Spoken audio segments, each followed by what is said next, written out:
Observe so many girls और मैंने notice किया कि most of them sit like this, walk like this and stand like this. और अगर आप भी ऐसा ही करते हो then this video is definitely for you, because अगले कुछ मिनटों में मैं शेयर करने वाली हूँ एक कंप्लीट बॉडी लैंग्वेज गाइड, वो सब कुछ जो मैंने इतने सालों में सीखा है। एंड अगर आप भी इसे अप्लाई करते हो तो आप अपनी बॉडी लैंग्वेज को 10x इम्प्रूव कर पाओगे। लोग आपसे बात करना पसंद करेंगे, आपकी रिस्पेक्ट करेंगे एंड आप अपने आप में पहले से कई ज्यादा पावरफुल और कॉन्फिडेंट फील करोगे। और याद है वो कम्युनिकेशन वाला वीडियो, आप सबने इतनी रिक्वेस्ट की थी उसमें कि दीदी प्लीज बॉडी लैंग्वेज पे भी वीडियो बनाओ, सो मैंने सोचा चलो बना ही देते हैं। बट एक प्रॉमिस करो कि इस वीडियो को आप एंड तक देखोगे बिना स्किप किए। तो सबसे पहले अभी कमेंट करके बताओ कि आप इनमें से कैसे बैठते हो। मेरा तो डी है, आपका ABCD जो भी है कमेंट करो अभी के अभी। कर दिया comment? So now let's begin. जब भी आप किसी से मिलते हो, कहीं पर भी आप जाते हो, बॉडी लैंग्वेज बहुत इंपॉर्टेंट रोल प्ले करता है। How do we use our body effectively to communicate our message? जब आपको कोई बोल भी रहा है और आप मात्र सुन रहे हो, तो आपकी बॉडी लैंग्वेज ऐसी होनी चाहिए कि you are interested in whatever is going on here. Step 1, expand yourself. जब भी मैं कोई चीज को लेकर टेंशन में होती हूँ या फिर सैड होती हूँ तो मेरी सिस्टर मुझे देखते ही बोल देती है कि हुआ क्या है तुझे, इतनी सैड क्यों है। एंड आई वाज लाइक तुझे कैसे पता चला यार, मैंने तो तुझे कुछ बोला भी नहीं।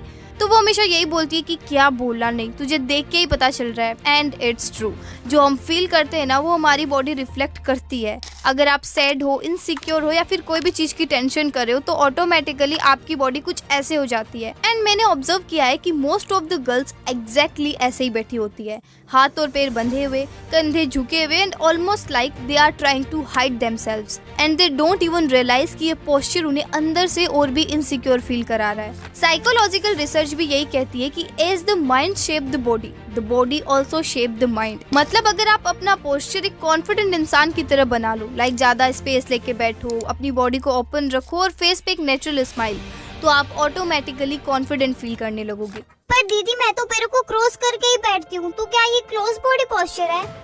Cross legs is fine but sit in the way you take more space. जैसे मैं ऐसे बैठती हूँ most of the time and it actually makes me feel more confident. पर दीदी आर्म्स क्रॉस करना तो कॉन्फिडेंट लगता है ना? हाँ, बट डिपेंड करता है कि आप कैसे करते हो। अगर आप आर्म्स क्रॉस करते हो और अपने हाथों को ऐसे हाइड कर लेते हो तो वो इनसिक्योर लगता है, ऐसा लगता है कि आप डर रहे हो। लेकिन अगर आप हाथों को विजिबल रखते हुए आर्म्स क्रॉस करते हो ऐसे, तो वो स्ट्रॉन्ग और कॉन्फिडेंट लगता है। दीदी बैठना तो सीख गए, अब ये भी बता दो ना कि चलना कैसे है। क्या अभी 1 साल के बच्चे हो क्या जो चलना बैठना सीख रहे हो? अरे मजाक कर रही हूँ। Walk with confidence. देखो मैं जब भी बाहर जाती हूँ ना, मैं अक्सर देखती हूँ लड़कियों को, वो एकदम सिर नीचे करके एकदम सिकुड़ के चल रही होती है, हाथ कभी पॉकेट में, कभी अपनी बैग को ऐसे टाइटली पकड़ लेती है और मतलब आई कांटेक्ट तो करती ही नहीं है। और मेरा सच में मन करता है एक बार उनको रोक के पूछ लूं कि भाई देख क्या रहे हो आप, मुझे भी बता दो। तो दीदी आप ही बता दो ना चलना कैसे है। बताती हूँ। Shoulders back, spine straight, chin parallel to the ground. ना इतना ऊपर रखो कि एरोगेंट लगो और ना इतना नीचे कि इनसिक्योर लगो। हैंड्स को पॉकेट में या क्रॉस करके मत रखो, हैंड्स को नेचुरली स्विंग करने दो यार। लेकिन हाँ, स्विंग शोल्डर से हो, एल्बोज से नहीं। स्टेप्स होने चाहिए आपके wide, slow and controlled, because अगर आप बहुत फास्ट चलोगे तो नर्वस और एंग्सियस लगोगे और अगर बहुत धीरे धीरे चलोगे तो देख लो कैसे लग रहे हो आप। और हाँ, always carry your self with a little attitude on your face. ऐसे चलो जैसे आप ही की गली है। मजाक करी हूँ रे, थोड़ा हम्बल रहना है बट कॉन्फिडेंट और चेहरे पे एक अच्छी सी स्माइल होनी चाहिए। Most important, comfortable footwear. पता है एक बार मैं एक ऐसे सैंडल पहन के फंक्शन में चली गई जिसमें मैं कॉन्फिडेंट तो दूर की बात, ठीक से चल भी नहीं पा रही थी। उस दिन लिटरली पूरे टाइम मैंने अपने सिस्टर का हाथ पकड़े हुए रखा कि कहीं गिर ना जाऊं।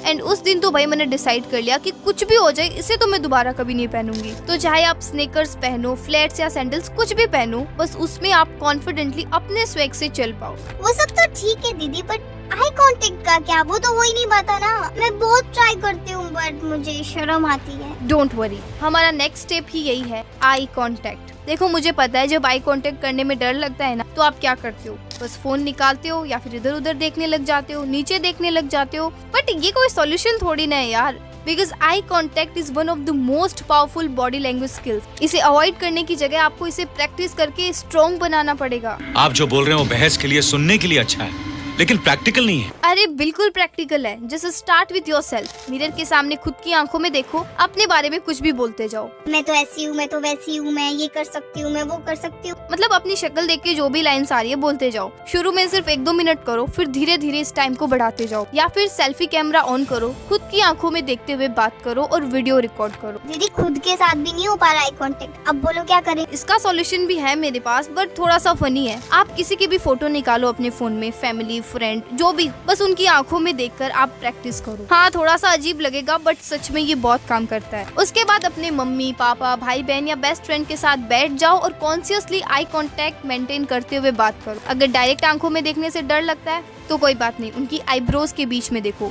धीरे धीरे आंखों में भी देखने लग जाओगे। अब अपना छोटा सा एक टेस्ट लो, सनग्लासेस पहनो और बाहर निकल जाओ। जब भी कोई सामने से आए, कॉन्फिडेंटली उनकी आंखों में देखो। उन्हें समझ नहीं आएगा कि आप एग्जैक्टली देख कहाँ रहे हो, बट आपकी प्रैक्टिस हो जाएगी। और फिर बिना सनग्लासेस के निकल जाओ बाहर और आई कांटेक्ट की प्रैक्टिस करो। पर हाँ, किसी को ऐसे भी मत देखना कि सामने वाला डर के भागी जाए। एक काम करो, आप 60-40 का रेशियो याद रखो। छोड़ो मत याद रखो, आप कंफ्यूज हो जाओगे। बस एक बात दिमाग में रखो कि आपको सामने वाले को कॉन्टिन्यूसली घूरना नहीं है कि बस देखते जा रहे हो। नहीं, बात करते टाइम बीच बीच में कभी हल्का सा साइड में देख लो, झटके से नहीं, स्मूथली। फिर वापस आई कांटेक्ट के साथ बात करने लग जाओ। इससे आप भी कंफर्टेबल रहोगे और सामने वाला भी। अब उससे पहले कि मैं बात करूं मेरे फेवरेट टिप की, बात कर लेते हैं नंबर 4, हैंड गेस्चर्स। सबसे पहले तो आप मुझे एक बात बताओ कि जब भी आप किसी को देखते हो तो सबसे पहले आपकी नजर कहाँ जाती है? कमेंट करके बताओ अभी। अब आप में से बहुत सारे लोग बोलेंगे eyes, face, shoes, but actually सबसे पहले हमारी नजर जाती है हाथों पर। लेकिन हम क्या करते हैं, या तो उन्हें हाइड कर देते हैं, या फिर अपने फेस को या नेक को टच करने लग जाते हैं, नेल्स बाइट करने लग जाते हैं, या फिर किसी चीज से खेलते रहते हैं। स्पेशली लड़कियां अपने बालों से खेलती रहती है। ऐसा नहीं करना है यार, ये सब आपको नर्वस दिखाता है, सो अवॉइड दैट। बिकॉज जब आप प्रॉपर हैंड गेस्चर्स के साथ बात करते हो तो ऐसा लगता है कि आप अपनी बातों को लेकर कॉन्फिडेंट हो। देखो सच्ची, मैं तो बिना हैंड गेस्चर्स के बात ही नहीं कर पाती। इंटरेस्टिंग से इंटरेस्टिंग बात भी एकदम बोरिंग लगने लग जाती है बिना हैंड गेस्चर्स के। पर दीदी आपको पता है, जब मैं हैंड गेस्चर्स यूज करती हूँ ना तो सब क्या बोलते हैं कि तू डांस क्यों कर रही है? ऐसे तो नहीं होता है। अरे वो इसलिए बोलते हैं क्योंकि आप ठीक से करते ही नहीं हो। जैसे मैं आपको कुछ एग्जांपल्स देती हूँ। सबसे पहले अगर आपको काउंटिंग करनी है, लेट्स से आप बोल रहे हो कि मैं आज आपको 3 टिप्स बताने वाली हूँ, तो बस अपनी 3 फिंगर्स दिखाओ। अगर आप साइज या डिफरेंस बता रहे हो, जैसे ये छोटा सा चेंज, तो 2 फिंगर्स के बीच का छोटा सा गैप दिखाओ, बड़ा डिफरेंस ला सकता है। तो दोनों हाथों को दूर लेके जाओ ऐसे। जब आपको किसी जगह या ऑब्जेक्ट की तरफ इशारा करना हो तो बस थोड़ा सा पॉइंट करो, बट हाँ, किसी इंसान की तरफ फिंगर से पॉइंट नहीं करना है, ये बहुत एग्रेसिव लगता है। इसीलिए पूरा हैंड यूज करो, लाइक आप बहुत अच्छे लग रहे हो। नेक्स्ट, जब आप इमोशनल या कोई पर्सनल बात कर रहे हो तो अपने दिल पे हाथ रखो। और बाकी जब नॉर्मली बात करते हो तो अपने गेस्चर्स रिलैक्स्ड और नेचुरल रखो। ओवर नहीं होना चाहिए, वरना फेक लगोगे एकदम। आप क्या कर सकते हो, प्रैक्टिस के लिए टेडएक्स टॉक, पॉडकास्ट या पब्लिक स्पीकर्स को देखो। उन्हें ऑब्जर्व करो कि वो अपनी किस बात को एक्सप्लेन करने के लिए कौन सा हैंड गेस्चर यूज कर रहे हैं, एंड उन्हें प्रैक्टिस करो। फिर आपको सोचना नहीं पड़ेगा कि अच्छा यहाँ ये हैंड गेस्चर यूज करना है, यहाँ पे ये करना है, अपने आप होने लग जाएगा। अब आता है सबसे इम्पोर्टेंट और मेरा फेवरेट स्टेप, फेशियल एक्सप्रेशन। और इसमें मुझे लगता है 2 चीजें सबसे ज्यादा मैटर करती है, स्माइल एंड आईब्रोज। देखो, जब आप स्माइल करते हो ना तो आपके ब्रेन को लगता है कि हाँ, मैं रिलैक्स्ड और कॉन्फिडेंट फील कर रही हूँ, और सामने वाला भी आपको फ्रेंडली और अप्रोचेबल समझने लगता है। जब भी मैं बाहर जाती हूँ और सामने से किसी से आई कांटेक्ट हो जाता है, मतलब फ्रेंड या जिसको मैं पहले से जानती हूँ, मैं हमेशा एक स्माइल करती हूँ। हाँ, सबके साथ नहीं, इतने तो आप भी समझदार हो यार। अब आप मुझे बताओ कि इन दोनों में से कौन सी स्माइल फेक है और कौन सी रियल? बिल्कुल सही, लेफ्ट वाली रियल है और राइट वाली फेक। पर मुझे बताओ कि आपको पता कैसे चला? क्योंकि फेक स्माइल सिर्फ लिप्स से होती है, बट रियल स्माइल में लिप्स के साथ साथ आंखों के आसपास के मसल्स स्ट्रेन हो जाते हैं। क्या मतलब? क्या मालूम? अरे फेक स्माइल वो होती है जो आपके रिलेटिव्स करते हैं जब आप कुछ अच्छा करते हो। तो वो बाहर से तो बोल रहे होते कि बहुत अच्छा बेटा, बहुत अच्छा किया तुझे, मुझे बहुत खुशी हो रही तुझे देख के, लेकिन अंदर से। और रियल वाली स्माइल वो होती है जो अपने आप आ जाती है जब आप अपने बेस्ट फ्रेंड को देखते हो या फिर किसी छोटे बच्चे को देखते हो। So the point is always keep a real smile, but हाँ, smile should never be forced. हर जगह बड़ी वाली स्माइल नहीं करनी है, नहीं तो बिल्कुल पागल लगोगे। तो दीदी आप ही बता दो ना, हमें कब स्माइल करते वक्त दांत दिखाने, कब नहीं। अब क्या बोल रहे हैं? इतना मत सोचो, इन छोटी छोटी चीजों को इतना कॉम्प्लिकेटेड क्यों बना रहे हो? बस नेचुरल रहो, सिंपल सी बात है यार। आईब्रोज एक्चुअली बात की डेप्थ और इमोशंस दिखाते हैं। फॉर एग्जाम्पल, बात करते वक्त अगर आप थोड़ी सी आईब्रोज रेज करते हो ऐसे, तो सामने वाले को लगता है कि आप इंटरेस्टेड हो जो भी वो कह रहा है उसमें। जब आपको कोई सीरियस बात बोलनी है तो आईब्रोज थोड़ी टाइट करने से सीरियसनेस आ जाती है बात में। तो इसको प्रैक्टिस करने के लिए आप कर सकते हो इमोजी प्रैक्टिस, मतलब अपने फोन के इमोजीज उठाओ और उन्हें अपने फेस से मिमिक करने की प्रैक्टिस करो। ये ट्रिक आपको हेल्प करेगी अपने एक्सप्रेशंस को कंट्रोल करने में, प्लस मजा भी बहुत आएगा। मैं तो बहुत करती हूँ ये। Step 6, dressing with purpose. यार एक बात मैंने नोटिस की है कि जो भी हम पहनते हैं वो डायरेक्टली हमारी बॉडी लैंग्वेज को इन्फ्लुएंस करता है। जैसे जब मैं गाउन टाइप्स ड्रेसेस पहनती हूँ तो मेरी बॉडी लैंग्वेज ऑटोमेटिकली फेमिनाइन और ग्रेसफुल लगती है, और जब मैं ड्रेसी टॉप, जींस या कोई बॉसी आउटफिट पहनती हूँ तो मैं एकदम कॉन्फिडेंट और पावरफुल फील करती हूँ। द पॉइंट इज दैट कोई भी ड्रेस पहनने से पहले हमेशा अपना पर्पस समझो, उसके हिसाब से ही फिर ड्रेस चूज करो। मैंने एक कंप्लीट गाइड भी बनाई है on improve your personal style, तो इस वीडियो के बाद आप उसे भी जरूर से देख लेना। अभी कुछ टाइम पहले मैं मेरी एक फ्रेंड से मिली। एक्चुअली उसने एक टाइट फिट टी शर्ट पहनी हुई थी, मैरून कलर की थी शायद, छोड़ो ना, उससे आपको क्या करना है। नो डाउट दिखने में बहुत अच्छी लग रही थी वो, लेकिन वो खुद अनकंफर्टेबल फील कर रही थी उसमें। सो वो बार बार अपनी टी शर्ट को एडजस्ट कर रही थी एंड आई वाज लाइक कि यार तू इसे पहन के क्यों आई जब तुझे नहीं कंफर्टेबल लग रहा था इसमें। So the moral of the story is वही पहनो जिसमें आप कंफर्टेबल हो, क्योंकि अच्छे दिखने के चक्कर में आप अनकंफर्टेबल पहनोगे और अनकंफर्टेबल पहन के तो आप कभी कॉन्फिडेंट लग नहीं सकते। समझ गए? Step number 7, power pose. जब भी मुझे स्टेज पे जाना होता है या कुछ भी कंफर्ट जोन के बाहर करना होता है उससे पहले मैं यूज करती हूँ पावर पोज। दीदी ये पावर पोज क्या होता है एंड कैसे होता है ये? आप फोटोज क्लिक करते हो तो कुछ पोजेस देते हो ना, बस कुछ वैसा ही समझ लो। इसको करने के लिए सबसे पहले सीधे खड़े हो जाओ, back straight, shoulders back, face parallel to the ground, leg slightly open and दोनों हाथ कमर पे। अरे ठुमके नहीं लगाने हैं, बस ऐसे ही खड़े रहो। अब आप अपनी पावर पोज में हो। 2 मिनट के बाद आप बहुत ज्यादा कॉन्फिडेंट और पावरफुल फील करोगे। और यही नहीं, ये सारे पावर पोजेस हैं जो आपके कॉन्फिडेंस लेवल को लिटरली चेंज कर देते हैं विद इन मिनट्स और इवन सेकेंड्स। वाह दीदी क्या आइडिया बताया, अब तो मैं हर जगह इसे करूंगी। नहीं, जब भी आपको नर्वसनेस फील हो रही हो या कॉन्फिडेंट फील करना हो तब इसे यूज करो, बाथरूम में या कहीं जहाँ कोई आपको देख ना सके, क्योंकि जब आप किसी के सामने करोगे तो सामने वाले को ये एग्रेसिव और रूड लग सकता है।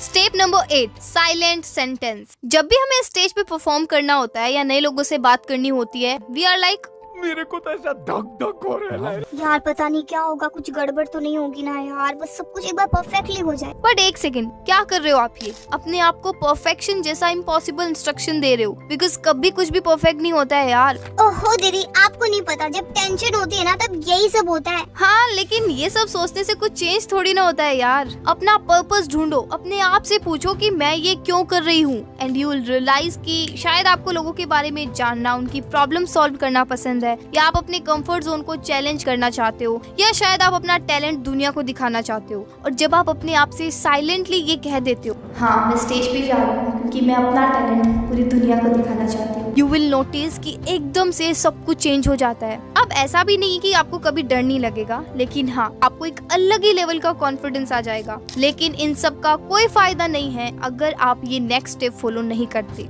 मेरे स्कूल के एक फंक्शन में मुझे स्टेज पे एक सॉन्ग परफॉर्म करना था। मैं घर आई, एक सॉन्ग डिसाइड किया मैंने, उसके लिरिक्स पढ़े और मुझे लगा कि हो जाएगा यार। नेक्स्ट डे जब मैं स्टेज पे गई, मैंने माइक लिया, पहले 2 लाइंस गाए, बहुत अच्छे गाए, लेकिन उसके बाद I was blank, totally blank. तो दीदी आप ये स्टोरी हमें क्यों सुना रहे हो? अरे वो इसलिए ताकि आप समझ पाओ कि प्रैक्टिस कितनी इम्पोर्टेंट होती है। देखो हम क्या करते हैं, YouTube पे कोई वीडियो देख ली मेरी या किसी और की, सारी टिप्स एंड ट्रिक्स देख ली। हाँ अब तो सब समझ आ गया, अब जब नेहा से मिलूंगी ना तब मैं उसे बताऊंगी कि मैं क्या चीज हूँ। लेकिन जब आप नेहा के सामने ट्राई करने की कोशिश करते हो तो फिर नहीं कर पाओगे। क्यों? क्योंकि कब प्रैक्टिस ही नहीं की आपने। हर दिन 2 मिनट कॉन्फिडेंट बॉडी लैंग्वेज के साथ चलो, कॉन्फिडेंट पोस्चर में बैठो जैसे कि आप सच में कहीं बाहर बैठे हो। दीदी मुझे तो बहुत टेंशन हो रही है, आपने तो सारी चीजें बता दी, लेकिन मैं कैसे करूँगी ये सब कुछ, मुझे याद भी नहीं रहेगा। अरे टेंशन मत लो यार, सिंपल सी चीजें ही तो बताई है मैंने, ज्यादा कुछ नहीं है। कॉन्फिडेंट बॉडी लैंग्वेज का एक ही फंडा है, बस सिकुड़ के मत रहो। सो गाइज अभी कमेंट कर दो, now body language is fun for me. थोड़ा बड़ा कमेंट है ना, पर कर देना यार, क्योंकि इस वीडियो में मैंने ऑलमोस्ट वो सब कुछ बता दिया है जो मैंने इतने सालों में सीखा है बॉडी लैंग्वेज के बारे में। एंड कैसा लगा आपको ये वीडियो, कमेंट करके ये भी पक्का बताना। और अगर अभी तक कम्युनिकेशन वाला वीडियो नहीं देखा तो लेफ्ट पे क्लिक करो और अभी देखो, और अगर वो देखा हुआ है तो राइट पे क्लिक करो। मैं आपसे वहीं मिलती हूँ, बाय।